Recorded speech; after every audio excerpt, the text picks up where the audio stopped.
welcome to Agric Today on ARCN Television, Mabusha, Abuja, Nigeria. I am Khadija Uluwatoyin. Today's episode of Agric Today is going to be focused on climate issues in the sense that the Agricultural Research Council of Nigeria, in collaboration with NiMet and other agencies, have come together to put a lasting solution to the issue of climate as it comes to farming in Nigeria. The Executive Secretary of Agricultural Research Council, Dr. Abubakar Daban, and all the stakeholders today came together to launch the Enhancing National Climate Services, short for ENACT. The public launch was done in Abuja. Let's listen to the participants.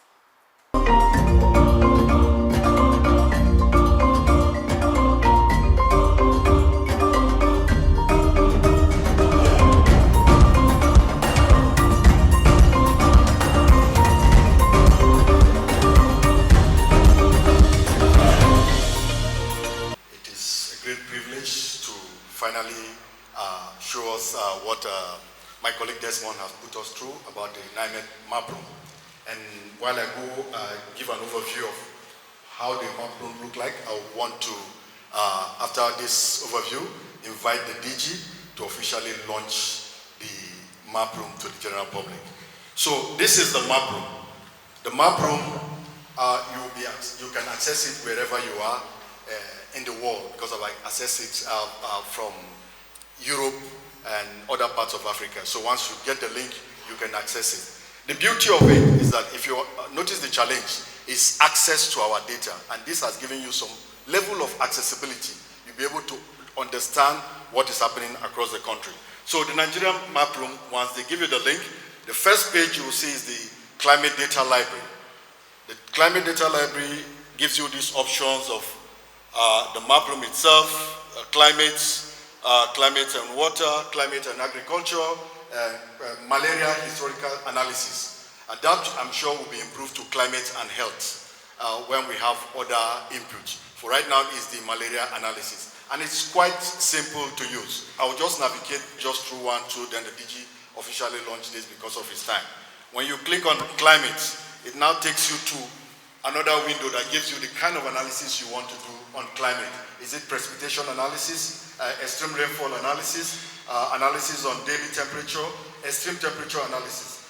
That is under the monitoring. We have the tool where you click on monitoring. Now you want to see near real time what is happening. Now here you have the climate monitoring, the seasonal standardized precipitation index that tells you the amount of wetness or dryness real time, then the monthly SPI analysis. And when you click, you get further details. This we will do after the official launch. I'm just giving you some of the key areas on the map room. Then we have the forecasting component, because you can, this is a decision tool. You'll be able to take some level of decision, even if it's pasture you're interested in. You'll be able to understand the climate suitability for whatever you're going to do. And if you click on, for example, onset without bias, it takes you further to give you some decision where you can take about the onset in terms of this, where some real analysis is done. So when you click on the onset or the area, remember we had merged our data with satellite data to give you a 4 by 4 kilometer grid. So when you come to the control panel, here you'll be able to take some additional decision. This will do during the detail. This is coordinates, so you can get the coordinates of your farm or area of interest and load it on the control panel. Then you query it on what you want to do.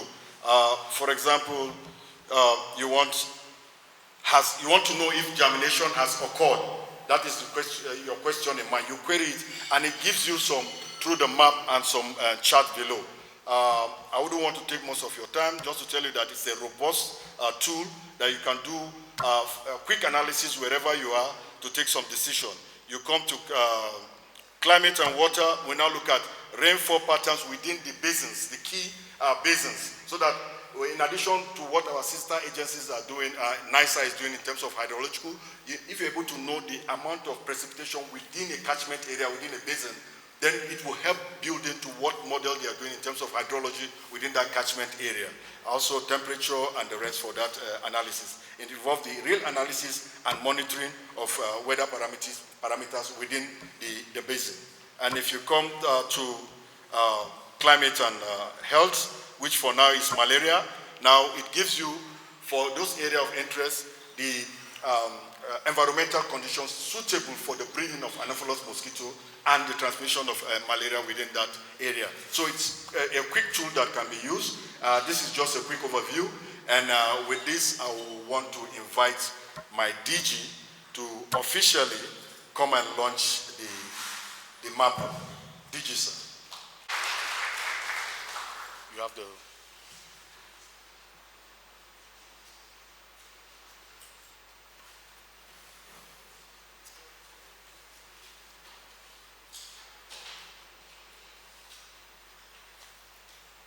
So DG, sir. This is a different kind of lunch. Naturally, someone said that map room is a room full of maps. But interestingly, we can't see the room, right? So it's a virtual room full of maps here. So today we are proud, I'm really proud to be part of this, and it's with profound responsibility and pride that I welcome you all and officially launch the map room. So I want to thank everybody. So with this, we have officially launched And at the end of the day, the overall goal is to have local climate data for local level decision making. Okay, that's the whole idea. So that we can improve somebody's life with climate informed decision. So because of that, we say Enactus has 3 pillars. That's 3 main pillars. The first pillar is again about climate data. And climate data is the foundation for anything we do about climate. There is no climate forecast, there is no climate adaptation, there is no climate risk management, there is no anything to do with climate unless you have climate data, number 1. Number 2, like any foundation, good data means strong foundation. If you don't have a good data, it's like building a beautiful house on a shaky foundation. It doesn't matter what your product. It doesn't matter how beautiful the map room is if the data that the map room uses is not a good data. So that's where we start. Improving the data, step 1. But data is not enough. Data is just numbers. Maybe good for researchers, but actually data is just numbers. For many users, they want information. They want product. That is what the second one, enhancing access to climate information products. And providing access to users. It's not like the director of NiMet said it this morning, the map room is not for NiMet. Some products for themselves. But the map room is specifically for users who do not have access to the climate data. And many of them, they don't need the data anyway. They need the, here you have the map room. NiMet map room has been online, since February, almost, what is now? 8 months. Okay, it has been online. But I'm sure many of you didn't know about the map. So having the map room itself is not enough. Step 1, people need to know that it exists. Okay, number 1. Number 2, people need to be trained on the product. Number 3, users also need to contribute in terms of what kind of product they need. So the map room we have now, it is just the beginning. Okay, the map room, it needs to be be developed through engagement with users. So those are the three pillars of Enact. So let's see how we do. So for data, improving data availability, before you improve availability, you need to know what's available. Okay, so the first thing we do, I don't want to go in different countries. These are the number of stations reporting each year for different countries. Those are 3 different Africa. The first one, you will see observation interrupted for many years. Can somebody, okay. The second one, you will see declining observation. Third, the same. The fourth one is another. I don't want which country is which, but Nigeria is not in here. So we look at the data, what's available. Step 1. Step 2, yeah, you have data, but is it good data? Every data is not equal. Okay, there are good data, there are not so good data. So we have a tool that helps NiMet look at its data.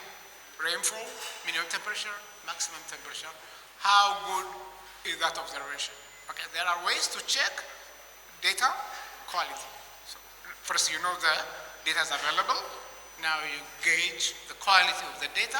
Next step is now filling the gaps. Filling the gaps. So this is this is Kenya.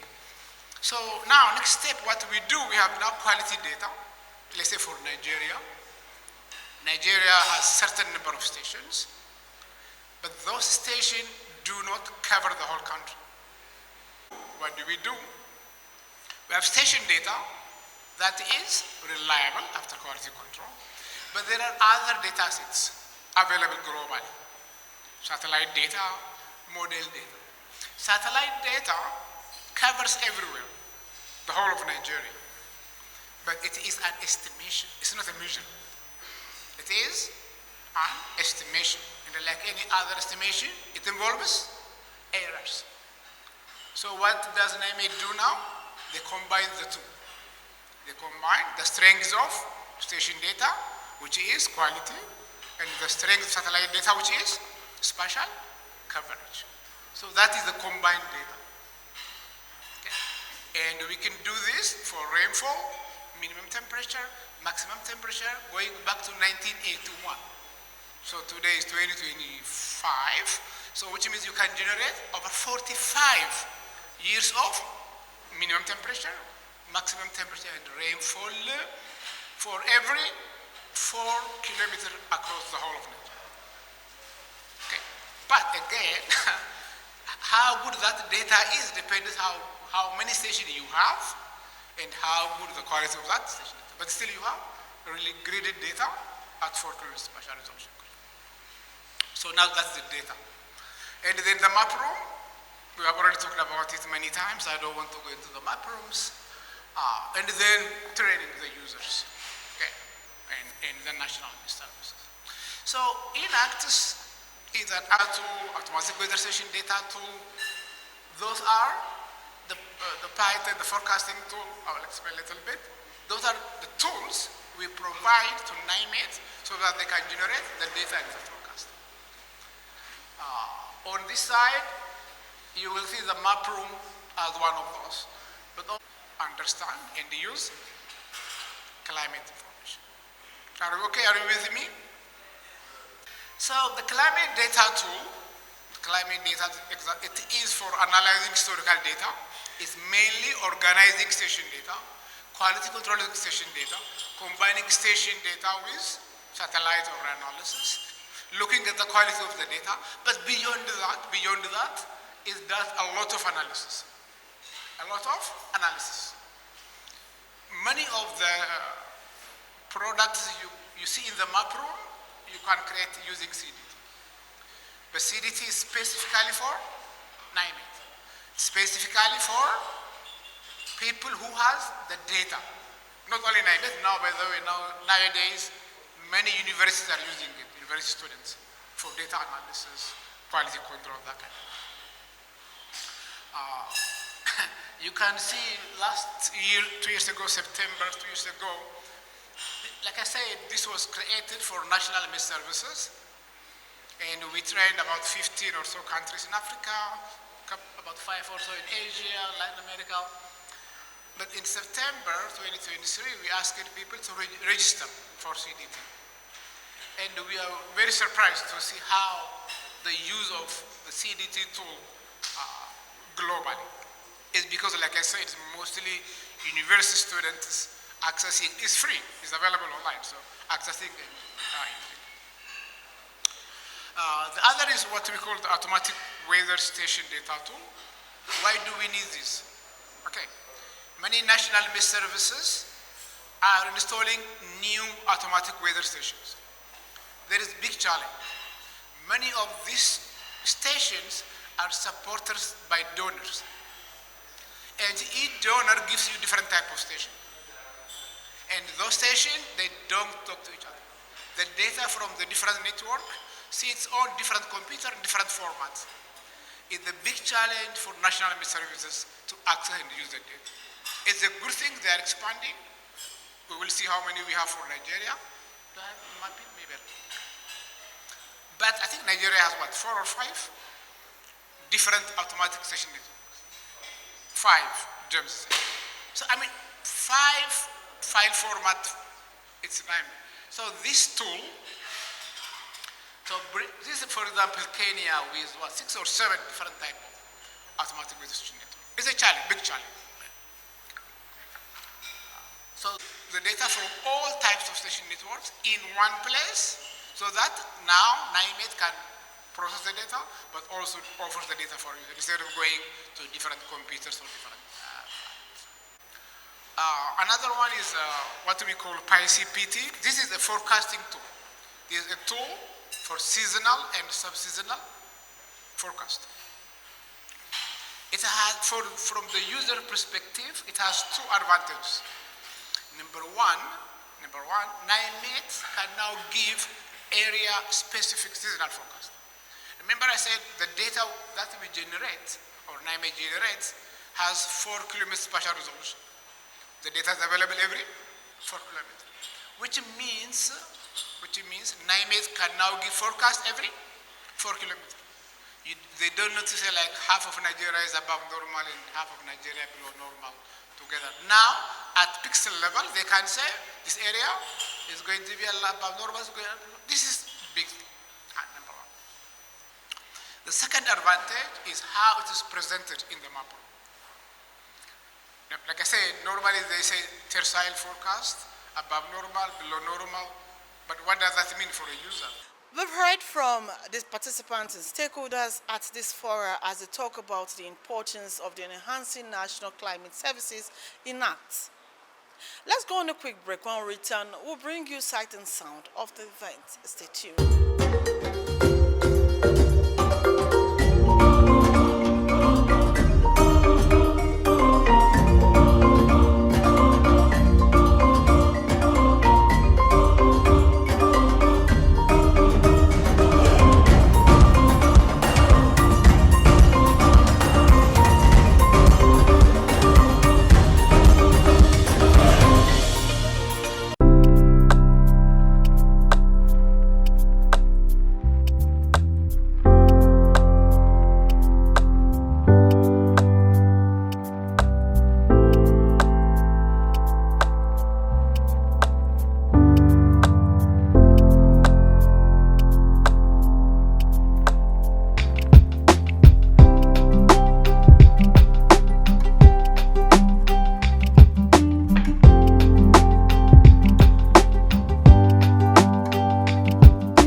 this week. I hope this is so educating and exciting, as I will promise to bring you more episodes that are going to be educational and of course impactful to our farmers, of course our investors. On this note, I say bye for now from here.